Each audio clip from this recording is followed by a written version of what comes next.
Манай эцэг эхчүүдтэй энэ өдрийн мэндийг хүргэе.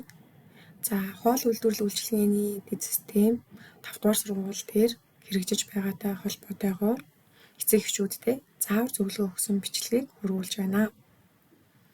За, сурагчид маань өөрсдөө сургуулийнхаа цайны газраас өөрсдөө киоск дээрээ хоолоо захиалаад NFC картаараа төлбөрөө төлөх бүрэн боломжтой болж байгаа.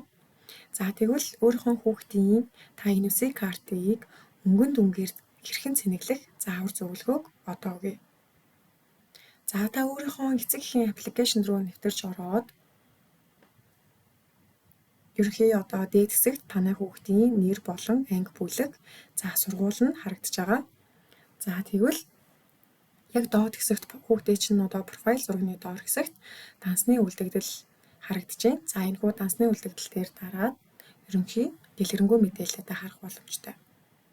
За дээр хэсэгт бол таны дансны мэдээлэл болон дансанд чинь хэдэн төгрөг байгаа нь үлдэгдэл нь харагдана.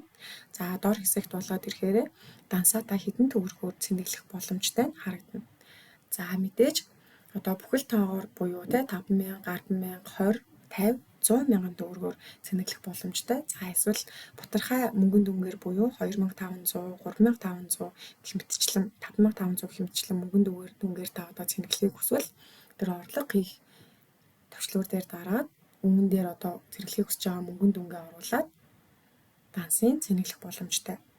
За хамгийн гол нь та тэр улаан талбар дээр харагдаж байгаа та дансаа цэнэглэсэн бол энэ хуудаснаас гарахын өмнө гүйлгээ шалгах товчийг дарна уу гэсэн хэсгийг анхааралтайсан уншаад доор хэсэгт харагдаж байгаа цэнхэр дэвсгэр дээр гүйлгээ шалгах гэсэн товчлуурыг дарахаа мартав.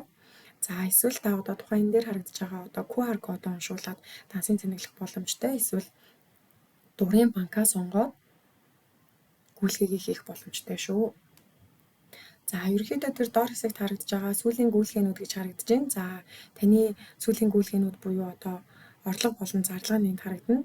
За хамгийн гол нь сүүлийн 20 гүйлгээ харагдана гэдгийг хэлмээр байна. За ингээд та хэрвээ тухайн хүүхдийнх нь NFC картанд орж ирж байгаа орлого нь ногоон өнгөтэй харагдаж байгаа бол зарлага нь ингэж улаан өнгөтэй харагдаж байгаа. Энэгээрээ та сүүлийн гүйлгээнүүдээ хянаад явах бүрэн боломжтой. За ингээд анхаарал тавьсан явдал баярлалаа. Амжилт хүсье.